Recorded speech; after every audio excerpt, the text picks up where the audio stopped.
Jordan Murphy again with another episode of Breakthroughs with Jordan Murphy. Conversations about the defining moments that shape our lives. So let's get some of the housekeeping out of the way here.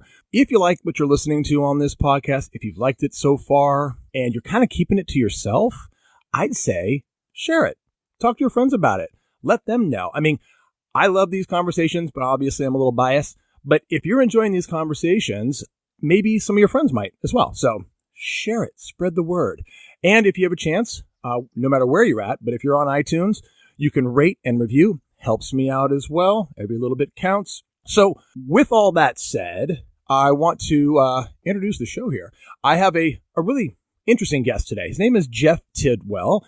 He is a strategist. He's a designer. He's a blogger. He is an entrepreneur in residence at Boxador in Venice, California, where he's incubating his new company Next For Me. We're going to talk about that. He's also, I'm going to probably have to get corrected on this, but did you create Prepop? Yes, I did. Okay. Now, Prepop is a Los Angeles-based startup studio where you work with new companies on product, community, marketing, and user experience strategies with a strong slant towards image-heavy products. So, Jeff, welcome to the show. Thank you very much. Pleasure to be here. So, you learn something new on every show, I think. I do. The definition, when I heard Prepop, I'm like, what is Prepop? Prepopping is a method of transferring lead information from one online lead form to another. This method is most commonly used for internet marketing. Is there any foundation or basis for your name in that definition as well? Well, it's a term that's used in software development, and it is always about preceding something to get something in an efficient way. So it is to pre-populate it. In this context, it was always before something is popular. So a lot of the work we did was understanding how image-heavy resources on the internet would become something, and it certainly has, that you see with Instagram, and everything's visual these days. So a lot of the work we did had to do with visualizing things. Got it. So what are some of the companies that Prepop has touched so far? Let me think here. Design Story was an interesting retailer of contemporary design. Two Scandinavian women that created this really wonderful resource for people, basically all about buying great stuff. And so that was one. Super Twitter was a company I started with a couple of friends. And Super Twitter, long before you could even embed images into Twitter, we created an interface on the iPhone that said if somebody referenced an image, display it in the background of their tweet. And so you got these really wonderful surprise visualizations of things with the text inlaid on top of it. And then we got more sophisticated over time and said, okay, if they're not referencing an image, let's throw something at them, and maybe it's just a pattern or a design or something like that. Right. And so anyway, it was a real fun way to cycle through Twitter. Gotcha. Cool. So all right. Now, the one that's, I guess, your newest baby is Next For Me, which is a new resource that connects and inspires our generation to evolve plus 50 life through new work, new purpose, and new social contribution. Yeah? Yeah. That's a long one, isn't it? It really is. But you know what, though? Yeah. It's such a great conversation that I don't know if it's being had en masse. And maybe I'm just coming late to the party, but you have to forgive me. I recently was talking to Chip Conley, who I know. Oh, yeah. I'm going to be interviewing him in the near future. Great. And so, again, it was kind of interesting that now this might have also had to do with the fact that we have a mutual friend in Michaela O'Connor Abrams. So there's a little circle here. It gets tighter. Yeah, exactly. A little circle happening here. But there was just the interesting combination of conversations which were mutual in the sense of his elder wisdom elder. What is his modern elder? Modern elder. Thank you. So close. Yeah. I mean, that has a lot to do with Next For Me in many ways. Yeah. So tell me a little bit first before we get into Next For Me. Why don't you just tell me a little bit about your background? I mean, you have a very diverse skill set. It sounds you're also an artist. So tell me a little bit about your background.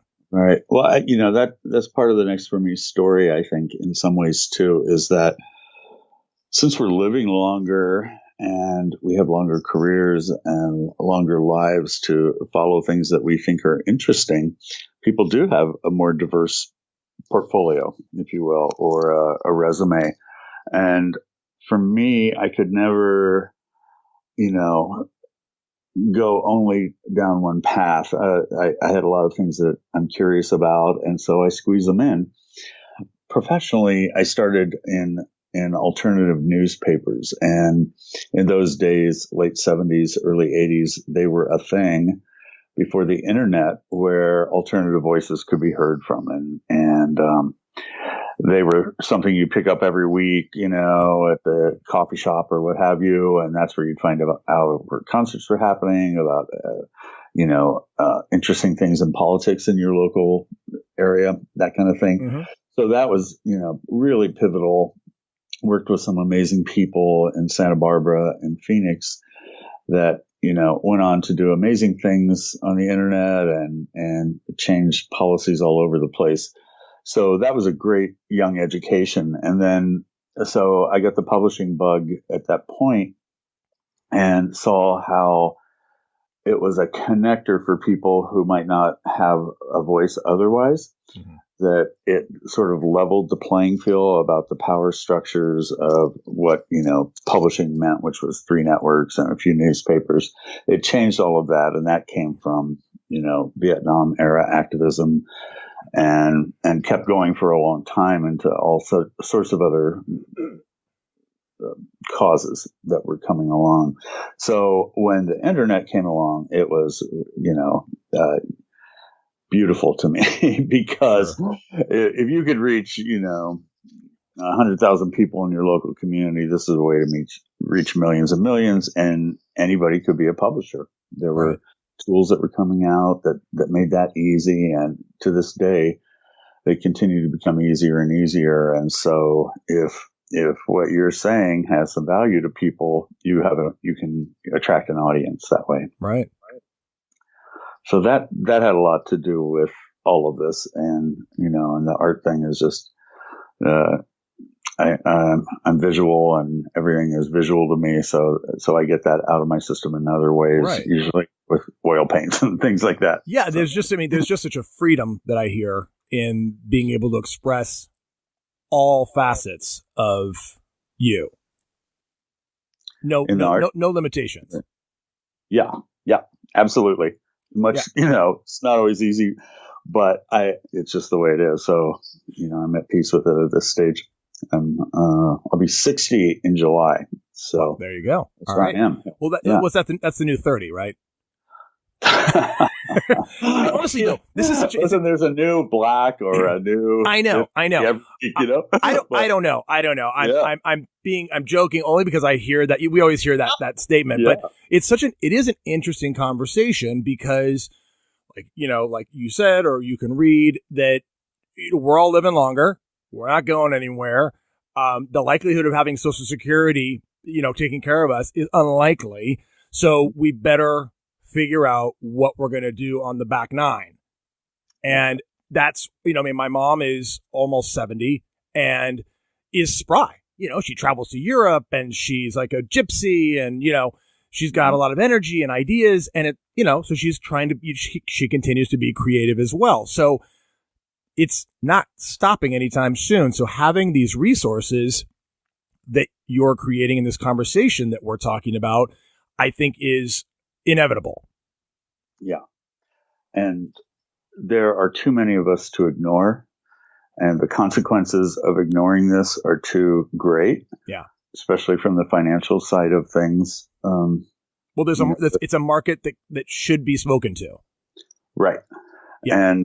And so besides the number and the spending power and all of that, the flip side to that is more than half of people over 50 have less than $50,000 saved. That's right. For what we used to think was retirement.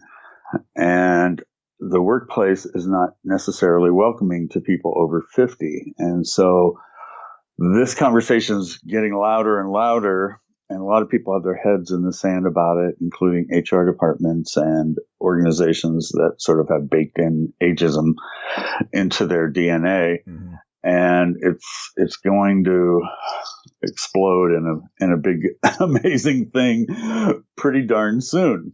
10,000 people are turning 65 every day in this country. It's literally about having to shift the paradigm. It's having to literally create a new conversation that just wasn't there before. And that conversation is, how can the wisdom and the experience of folks over 50, folks over 40 for that matter, be used to support the younger generation, many of who literally spring from age 20 to 25 as megla tycoons. You mean like the tech boys and that kind of thing? Yeah, and they have no wisdom. And I mean that in the sense of experience. Like, they've not fallen on their face a few times and realized that life doesn't always get handed to you the way your .com did. Right. I mean, the Zuckerbergs create their own hell, I say, but many of the millennials, and we bring them into our events that we have as a equal voice. A lot of that is that they've been given a bum rap, I think. They're very conscious about the need to save money, that they may be taking care of their parents at a certain point, that they don't want to get in this debt cycle that's so common and, was a way that people survived. Well, they also grew up in the wake of 2008. Absolutely. So there's an awareness of potentially watching your parents lose a house, lose a job, what have you. So there is that sensibility there, I'm sure, baked in. Yeah. They call them the sandwich generation. A woman named Lori Bitter, who's a great researcher in all of this, talks about, and it is, here you are 50 to 65, let's say, your parents require caregiving. Your kids have come home from college with all of this debt, and your nut that you had been saving and curating all of those years disappeared in 07, 08. And you spent the last 10 years trying to build that back up again. And then all of a sudden, boom, the workplace isn't welcoming to you at a time when you really need to be out there earning as much money as you can be and socking it away. So it's this, this really hard scenario that we see. And that 07, 08 stuff hasn't completely gone away yet. Right. And there's talk of another one on its way. So we better get it together here. What do you, in your experience, in your research, and obviously with the website, what do you see as being solutions, at least initially, because I know it's this is just the beginning of the run, but these people in this age bracket are meeting with this obstacle, and you look at like, oh, okay, so they're going to go, pardon me, are they going to go be a greeter at Walmart? Are they going to drive Uber? I mean, what are alternatives that are a step above? Are there companies out there that are starting to be open to this conversation? Right. First, I think a person has to be open to transformation. They have to say, I am going to have to learn new things. I do need to expand my network in a new way if I'm going to have a next career or a different form of the career I've had so far. And so, whatever you have to go through, there are courses and there's meditation, or there's all kinds of approaches to being open to new things in your life. You need to be ready for that, or at least look into that a little bit. And then, get out there and talk to people. If it's something new you want to do, you've got to find out who's out there, dig into it. We do articles about how to find people through social media. Right. And, there's a great old book called What Color is Your Parachute that I read tons, long time ago in my early 20s. It was about going to meet the people who are doing the thing that you want to do. Mm-hmm. And having a conversation with them. It's not to get something out of them necessarily, but it's to learn about it, and you might find a new ally along the way. That's right. And so nextforme.com is a resource for a lot of what I'm asking about, right? Absolutely. And just to rewind just a little bit, because I think it's such a great pivotal point, is for anybody who's listening, who may be confronted with this or concerned they're going to be confronted with this, it's crucial to have willingness to literally acknowledge I can continue to complain, blame, be upset, resigned, whatever, right? Those are options. Those are options that you can have, or say, I'm going to reinvent myself because I say so. But I think it's challenging for people. It's scary for people to have to say, oh my God, I got to put on my boots again and get out there. And it's, right. But you have an option.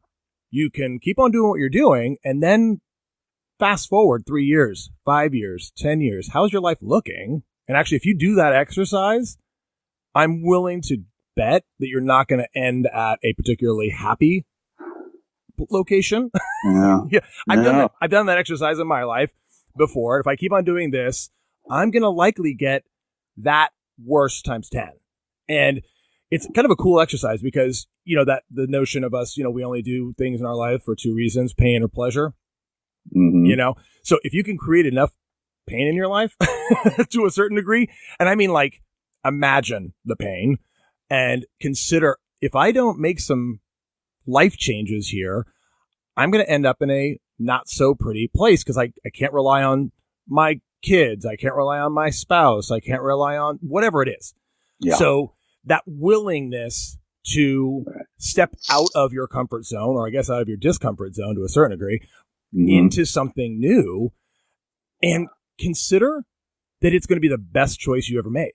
And and really, you'll stumble. It's scary. Totally. All of these things, but once it starts working, it's really fun. It's That's right. Opening a whole new world to you, and trying different things, and and starting this company has been a perfect example of that for me.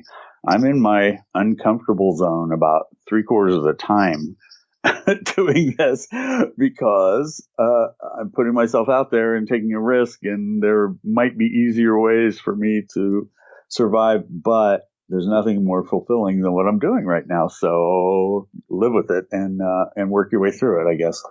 Yeah, exactly. And, speaking of, this is one of those things I think is kind of the crux of the conversations I tend to have here, which is, this is for many people getting to an age around, let's say, 55 to 65 years old, where you're confronted with, oh my God, the situation we're talking about. There's a lot of discomfort there, and that could be defined as a breakdown, right? Would you agree? That's a breakdown. Sure. Or they used to call it midlife crisis. Well, sure. Exactly. Just a shitty place to be. And now, on the other side of that, though, God willing, is a breakthrough. And, what did you say when I invited you to be on this show? We haven't even talked about it, so it'll be a surprise to me. What is a breakthrough that you've experienced? Right. A couple things I mentioned earlier about working with newspapers, and that made me see the world differently, that what I was putting on a page could have a great impact across a greater number of people. So that was a turning point, just seeing how people connected through a common resource.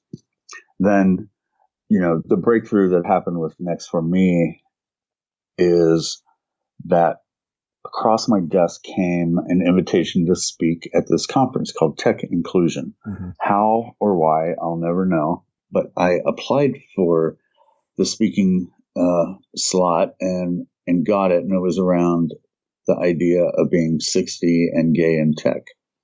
Two strikes against you in that old boys network there. And I worked on it and, got out of my comfort zone, as we're saying here, hadn't done that much public speaking in a while. So anyway, I got it together. I thought it was good. I got some coaching from some friends, and I headed off to San Francisco to do this. Was visiting with my friend Karen Wickery, who was the editorial director at Twitter and at Google in communications before that. She had just written an article in Wired called Being older in tech. So I said, okay, well, that is obvious and perfect here. And so we hung out, and she said, our friend Chip is also writing a book, about his experience as a mentor to the young CEO at Airbnb. Right. And Chip had been an advisor. This goes way back into my crazy life when I had a vacation rental on the island of Kauai. And I read a book of his, wrote him a letter, and said, hey, we're doing this thing over here. Would you advise me when I see you someday in San Francisco? Totally welcoming, helped me out and with advice on that project. And we stayed friends. So anyway, I'm going to do this thing the next day. I said, hey, Chip, are you around? You do a lot of public speaking. Maybe I could do my shtick here with you and get some feedback.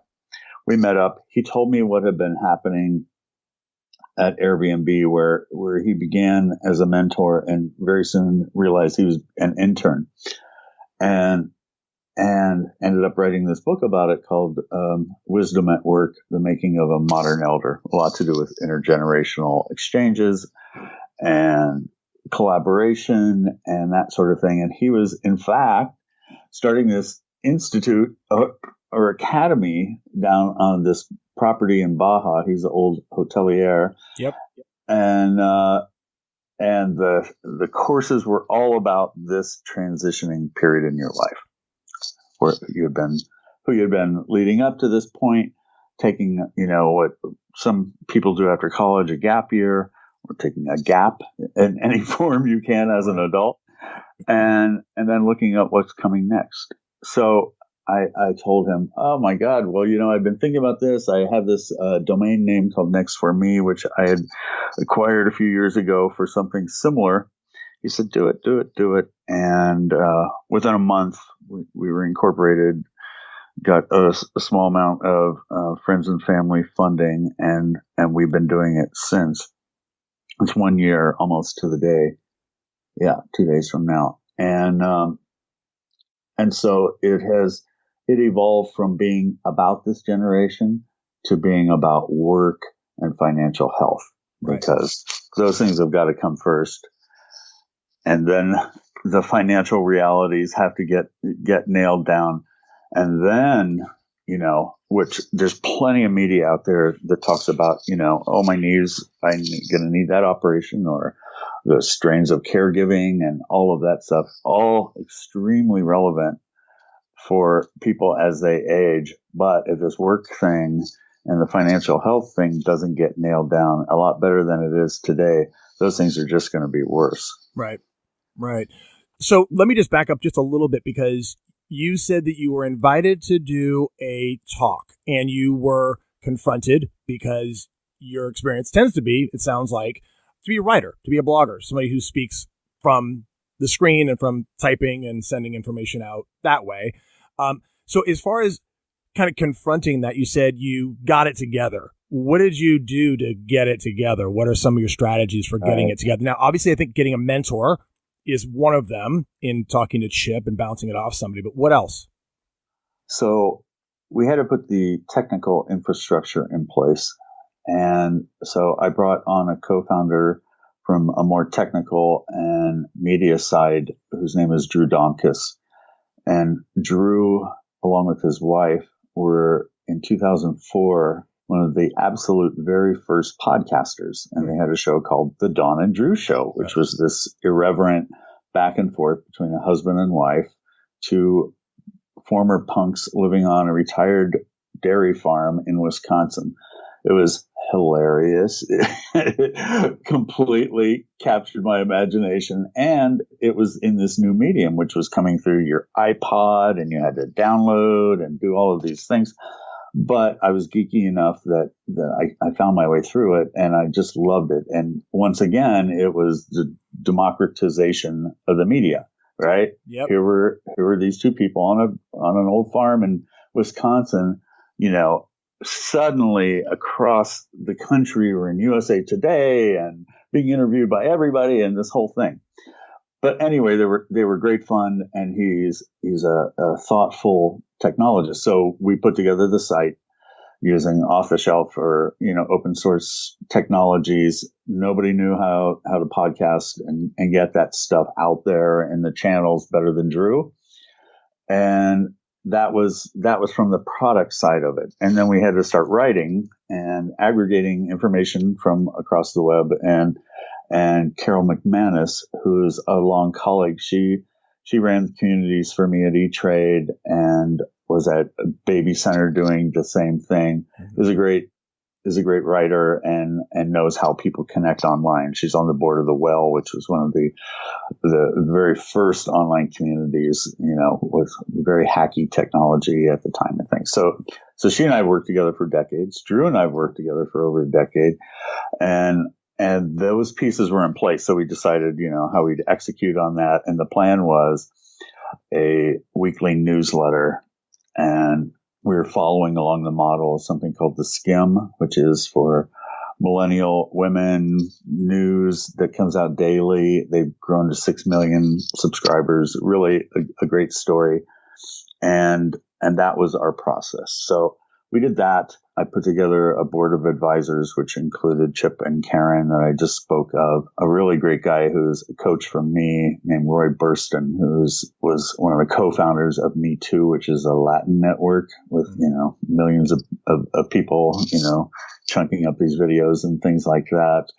Frost Bushnack, who's at Boxador, the incubator in Venice, California. And Frost and his family just sort of welcomed me to LA and let me work out of their co-working space. And we all became great friends. And, I've learned a lot from him just as far as the keeping your nose down. He's very much an engineering side guy. And then Michaela Abrams, she's out of Dwell. Nobody knows brand like that woman. And she had such an inspiring story too, that we got together and it made sense for her to get involved too. And she's been very helpful that way. And then Alex Mostufi is a CTO at Me Too. And also I worked on a startup with him called Light. And then,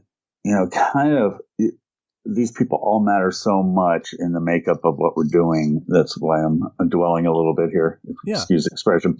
But Claire Martorana is at the White House currently. God bless her. And she's redoing vets.gov through the United States Digital Service. And she tried to actually in the White House, or is she working for White House? In the White House. And wow. Have you talked to her? Oh yeah. Yes. Wow. It's very helpful. And, that's all. Just kind of like talking. I mean, basically, it's a very interesting fly on the wall situation, especially considering that op-ed in the New York Times recently. Oh yeah, amazing. And so she was my boss, poor thing, at oncology.com when I ran the community there in the 90s, and I then worked for her at WebMD, where she was an executive, Everyday Health.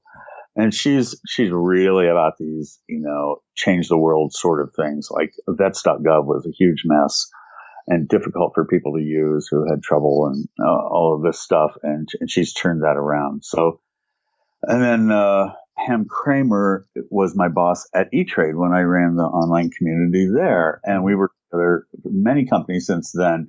And she's now CMO at Cadence 13, which is a podcast network. So, all these people from media and tech and stuff like this are really helping us shape what this is becoming.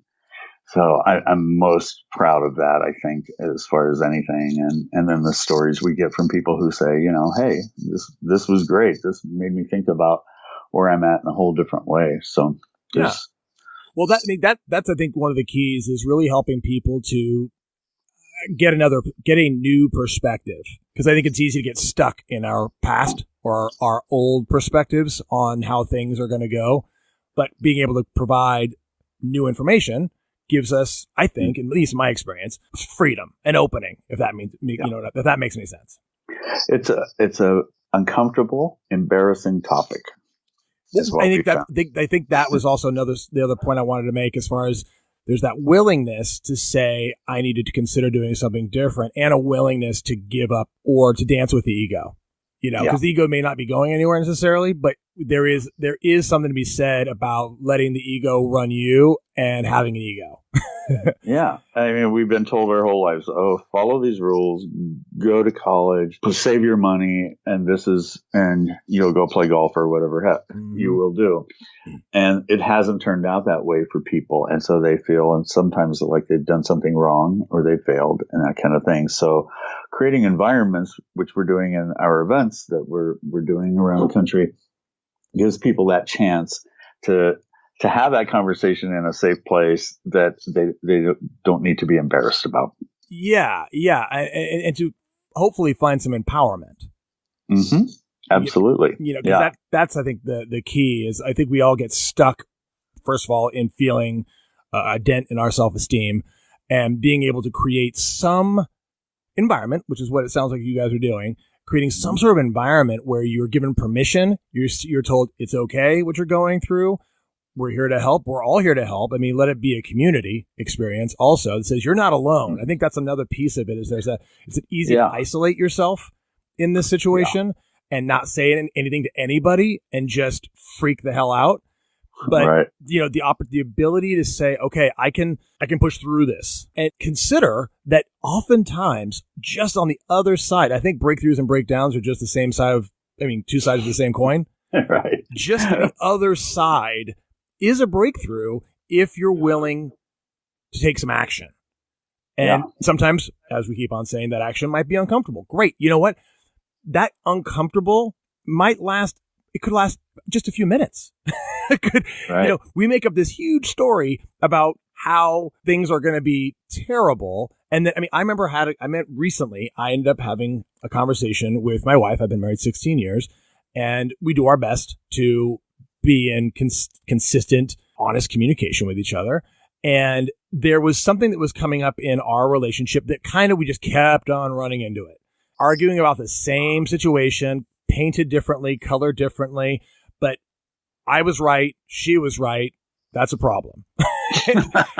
and we're both very strong-willed, and I had to step back. And I'm in recovery. I'm a recovering alcoholic, and so I've have experience in with the 12 steps and in other coaching and stuff like that from my past. And so I had to step back and really look at my part. How am I contributing to this?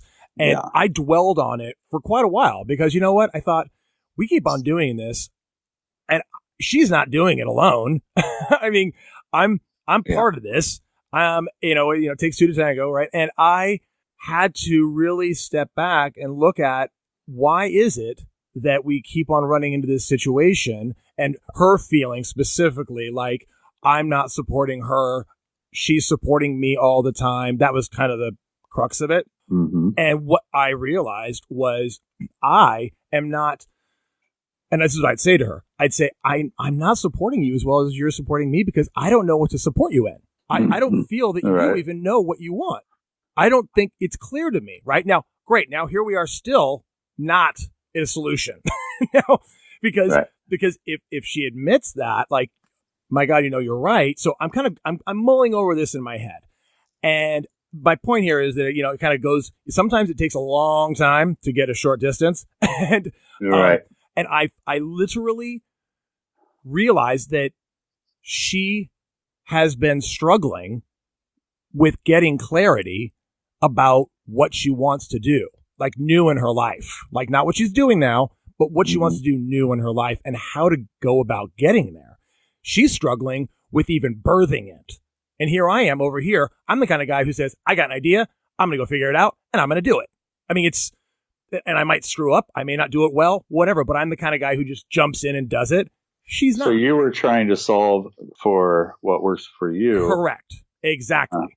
I was trying to solve the way I do things. And I stepped back and I swear to God, after all this deliberation, all by myself, right? I finally sat down to have the conversation. Oh boy, how's this going to go? And this could be awkward. And all I said was, listen, I've been thinking a lot about what we've been battling over the years. And I just want to say, I acknowledge that you're struggling with what you're coming up with, and you're struggling with how to get there, and that must be really frustrating for you. And I haven't been taking that in consideration. I've not been considering like what it's like over there with you in your world. And the conversation was over. I mean, she was like, "Oh my God, thank you." It was done. I didn't have to go any further. I didn't have to explain. It was just, but that kind of experience of years of right, battling. Because you were looking at it through your I was looking at it through my lens only. That's right. You're And selfish, and completely. I'm going to have my receptionist send you your bill. That's right. That's right. I hope we've solved this once and for all. And I wish you would just do things the right way, which are because my way works so much better than your way, and it's so ridiculous. But what my point really is that oftentimes we will spend way too long, and then all it takes is one brief conversation. Just so easy. I had to speak with what I thought was a competitor the other day, right? I'd been watching them and studying them and thinking, oh my gosh, they could squash me in a heartbeat, et cetera, et cetera. Then a warm introduction, a phone call later, it was nothing. I mean, all we could do would be to help each other. And so, we can build stuff up in our head to be nasty. I think it's horrible. Yeah. Susie Orman is, I go back to her who said, if you can't even talk about your money, that's where you have to begin with to make it better. You have to acknowledge it, you talk about it, verbalize it. I think all that stuff is really helpful too. You have to be willing, again, willingness. You have to be willing to get present to what is so. And we oftentimes avoid really looking at what's so. I think it's one of the reasons why there's such an issue with finances in people's lives is that many of us aren't raised being taught how to manage or grow wealth or talk about it at all. You don't talk about don't talk about things. it. And then all of a sudden you're an adult and you're supposed to figure it out or have figured it out and wonder why you don't have it figured out. And it's because people aren't willing. It's such a sensitive, oh God, don't talk about your money, especially if you're not doing well or if you're doing great. I mean, it's like this weird thing. And suddenly the opportunity to just be willing to kind of take your pants down a little bit and look at it, hopefully with somebody you trust, somebody who's on your side, but that ability to just say, I don't know what I'm doing and I need some help is a first step. It's just a first step because we're so good at making up crazy ass stories in our minds about what could, should, might happen. We're left paralyzed. We're left not taking action. And then we wonder why our lives get stuck. Right. And this goes back to something you and I talked about when we first met, which was how visualizing, writing in some way helps you get past those kinds of things. So here's a scenario that you're over here and you're stressed out because you don't think you have enough money and you really have this creative thing you'd like to do, but it doesn't tie into the whole money thing. Well, draw it out, show what it looks like when it's wildly successful. Mm-hmm. And suddenly you might start seeing some paths into that thing because you've already seen it. Or if they do come knocking at your door, you recognize it for what it is, this opportunity which feeds this beautiful vision you have, right? Yeah. And so, those techniques are really useful too. And, I always refer back to a colleague named David Allen who wrote a book called Getting Things Done, which is really about how to, get through the productivity stuff of day to day without it always being on your shoulders. But also he goes into some of these techniques for breaking yourself out of these molds that a person after having a 30, 40-year career might be in. Not specifically, but that's how I use it. So it is, draw this wonderful image of what this thing is that you would like to do. And I do this with Next for Me all the time. It's all over my wall in the room here. And I have these little cards that I move around to help me sort of imagine what I should be doing and what that looks like and all of that. And then as part of that conference last year, there was a Forbes editor there who was talking to people about about being contributors at Forbes. And so I took her up on it. It took a couple months to get it going or whatever. And it's been the most useful thing for developing my company because I write, 5-10 times a month on this blog about what I'm doing, how I'm thinking about it, who I talk to, that whole thing. And it makes it come alive for me and makes me think of it in new ways. Yeah. Well, it's like it's a very productive brain dump. Exactly. and I think it kind of goes back to what I was saying earlier about the reason we do things in our lives are linked most often to pain or pleasure. And if you want to stop doing something, foreshadow out 3, 5, 10, 15 years and see how you feel. And same thing like what you're saying. If things go your way, what would it be like if things go your way? What would it be like if your creativity blossomed? What would it be like if this company just took off? What would that look like in a year? What would it look like in 3 years, 10 years, 15 years? And like put yourself there, the same exercise. Because at the end of the day, what I hear you saying, at least in my experience of this as well, is that you're fostering an emotional experience. You're fostering a feeling of the space. And it's like what it's like to feel like being successful, what it's like to feel like having your dreams come true. And we're so good at projecting the worst case scenario. It actually takes something for us humans to project the best case scenario. Yeah. So I think it's great that you're doing the illustrating what you're doing, putting it out there, putting it down, because it's like peeling an onion. I was talking to one of my other interviews recently, Roman Weidman. He was talking about a conversation he had with his wife about having a, what's the word? It's a polyamorous relationship. And really they were talking about it. They said, hey, I've been thinking about this. And rather than saying, first of all, not even bringing up the conversation or shutting it down, like, what are you talking about? I'm leaving, right? They actually opened the conversation. Like, what would that look like? What would it be like? How would it be? And they literally had this dialogue about it that went on for a while. And it was interesting. It was introspective. It was uncomfortable. All that said. And when all was said and done, it was a really bad idea because it was going to take away from their family. It was going to take away from the time they had with their children. Right. And it just was done. But I guess my point is the exercise of the dialogue got them to a solution that wouldn't have been reached if they had just avoided the conversation. Yes, exactly.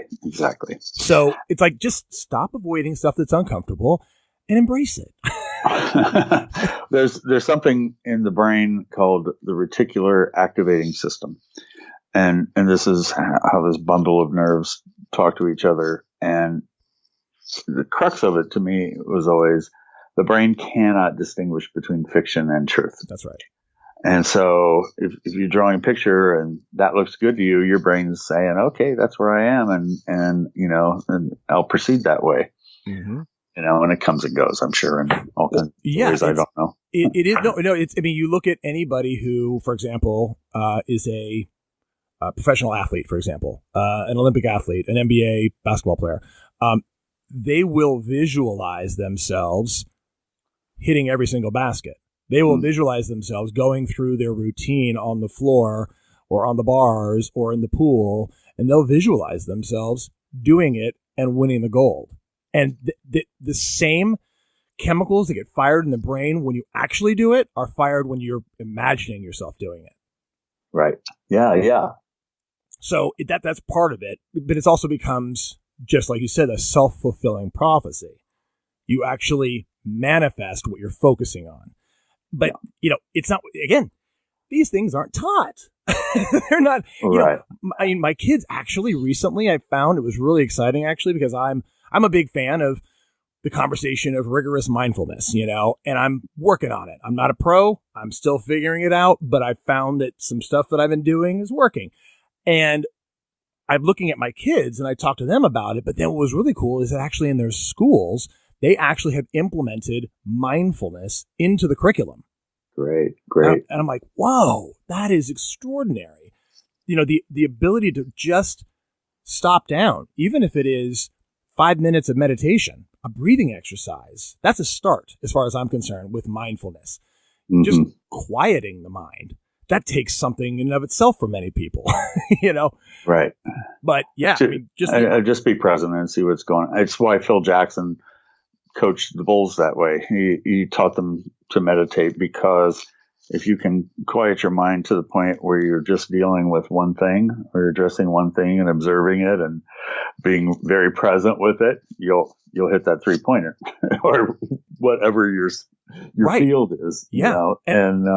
And that I thank goodness mindfulness has become a thing now, because it's going to help a lot of people in these ways. If you can get to that quiet place when the whole world seems too crazy, and you've done it enough times that you know how to get there quickly, which is what years of meditation will do to a person, then if this crisis is looming around you or what have you, and you just feel yourself getting more and more anxious, you can call on that. And, there shouldn't necessarily be a purpose for it. But if there is one, that's the one that worked for me. Yeah, I'm a big believer in meditation, and have been for years. And I think that oftentimes when I do talk to people who've never done meditation, there's that obstacle of, I don't know how to do it, or I'm going to do it wrong, or those tend to be some of the responses I get from people. And, just the ability to, even if you were to say, you know what, I'm really interested in this whole meditation thing, but I don't know how to do it. My suggestion would be, just, if you could sit somewhere for 5 minutes and put on some nice music and just breathe and really just focus on your breathing. And just, if you start to wander off and think about what you're going to have for dinner tonight, or what movie you're going to see, or the fact that you have that argument, just bring it back to your breath. If you could do that for 5 minutes, that's meditation. Yeah. And if you can start there, there's also all kinds of stuff. First of all, you can buy all kinds of programs, but YouTube is filled with free stuff that will help and support anybody who's stepping into this or who's a seasoned meditator. Mm-hmm. I always go back to a book called Zen Mind, Beginner's Mind by Shunryu Suzuki, who started the Zen Center in San Francisco. It's kind of well-known Western Zen guy, no longer with us. But that book is so simple and so bloody hard to understand in some ways that I've just been reading it over and over through the years. But it really gets back to this, simplicity of just sitting and breathing. So yeah, you can do that. That's one step. That's one toolkit we have, and that maybe the digital first generation may not have. Part of the 60s movement and all of that had a lot of meditation and Eastern philosophies intertwined, and the fact that people are now returning to that, I think, is a sign of where we are as a society. But also, it was like, hey, that did make some sense when I was young and free and thinking about these things, And so I think it's a great thing that it will return again. Yeah. And I think that the only other piece of it is that meditation, the actual doing of meditation, is a tool, right, in the toolbox. But I think for me, at least, because I've meditated over the years, either very consistently, where I would sit sometimes an hour and a half at a time, to not meditating at all, to getting back to meditating to not the degree of an hour and a half. But what I've learned, at least in my experience, is the key is consistency. The key is practice. Right. It has to become a muscle. And for me, at least, it's like, it's like brushing your teeth or having coffee. It's like, for me, that's what I do every day. And, but it wasn't always. It took something for me to kind of start and include that. But it also had something to do with the fact that I believed that on a level, like you were saying, as far as illustrating it out, that this was a part of that illustration. Yeah. So it's a tool. That's right. For structuring your overactive mind. That's right. Especially now that we're, being deluged by feeds of all kinds all the time. And we're hearing about how that's not so good for us after all. That if you can have some of that with this onslaught of media, then I think everybody will be a little nicer and and not so mean towards each other and all of those things. Yeah, for sure. I mean, because at the end of the day, I think we're trying to hope to get to some compassion and empathy for one another, as opposed to disgust and misunderstanding of one another. We got that down. We've got that part down. I think the work needs to be done in being able to see the other as yourself. But that takes a little something. Just to kind of change gears a little bit, but as far as you and I talked a little bit about this before, what kind of are there any unusual habits or crazy things that you love to do, or things that people who know you might actually be surprised to learn about you? I had a radio show that was a real fun thing, and it was 15 plus years ago on Kauai, and I did it. I did one that was very early in the morning called Sleepwalking, which I loved a lot. And then another one, which was Drive Time on Friday afternoons, which on Kauai was not such a big deal. But that was, that was a turning point in so many ways, because I love music. And so I would be crafting together, what I thought I would be playing that week. And as you know, what you're doing right now, and as an actor, sometimes you just have to keep going, right? Yep. You stumble around and you got to just take a breath and keep going. And it was really good for all those kind of reasons too. I'm pretty public about most everything I do. I'm a mad gardener. I have 5 acres up near Yosemite. And so I like growing vegetables and digging in the dirt and getting into that whole process. And so that keeps me from being completely online and nervous. And so I think there is something to be said about finding ways to also include unplugging, like you're saying, getting out in your garden. You have to kind of create an activity that gets you away from your phone, away from your computer, away from the TV, away from media. So that's great. Yeah. I've been online since the first time I could hook up the phone into a thing and make some sort of a connection, and it hasn't stopped. And so any chance you get, for a lot of people now, that's just become social media or whatever, but it's what I did for a living. And also, so, it was moving so fast, you had to stay on top of it and pay attention all the time. So I really went back to this thing, when I was growing up, I used to garden with my grandmother, and it just felt good. And here I've ended up on this place with way too much land to garden or farm on or anything like that. But I at least got that back in my life. Yeah, I gotcha. Now, if you could give yourself your 30 years ago self some advice. Somebody told me this question, or asked me this question one time. It's like, so if you could tell your 30-year junior self some advice, what would it be? And my response was, I don't even know if I would listen. But what would like if you could show up, right, to your junior self and give some advice, what would it be? Yeah, well, I think it has to do with ethics and your standards of operating. I made my living at times from money that didn't always feel as good as I thought it should feel, whether it was pharma money or, some aspects to the stock market and things like that.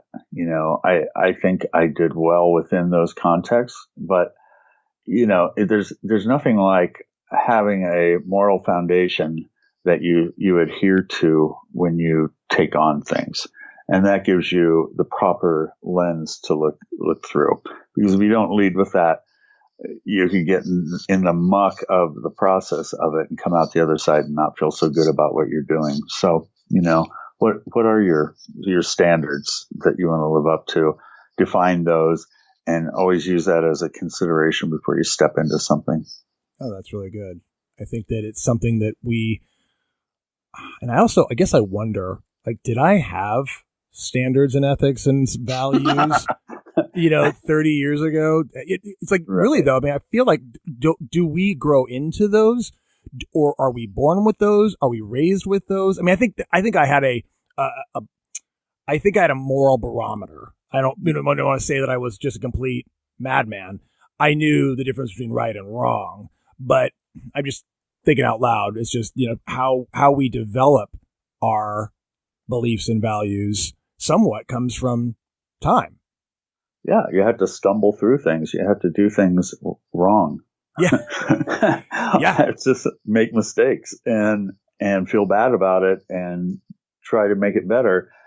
And then the next time you're not as likely to do that. So, we probably all have decent foundations to all of this, but we've had to learn by our experiences. Do you have any good doozies in your past? Any good failures in the past? And you're like, God. Oh my God, I can't believe I made it through that. So many. I don't even know where to begin with that. Some were colossal and some were just, opening my mouth at the wrong time. I also thought I was smarter than everybody else. That never helps. I also was a big eye roller, if I disagreed with something. I had a boss that once told me, it's like, stop rolling your eyes. Like an unconscious tick. Oh yeah. Just, and so, I had to realize that I wasn't the smartest guy in the room all the time and all of that. I think that's a big one to acknowledge, is that thinking that, your shit doesn't stink. I think it's a big one, because your ego can go very much one way or the other. You can either think that you're all that in a bag of chips, period, or you're worthless. Yeah. And both are not a good place to be. No. I think it's how do you get to I hesitate to use the word middle because it sounds average, but I guess how do you find balance? Right.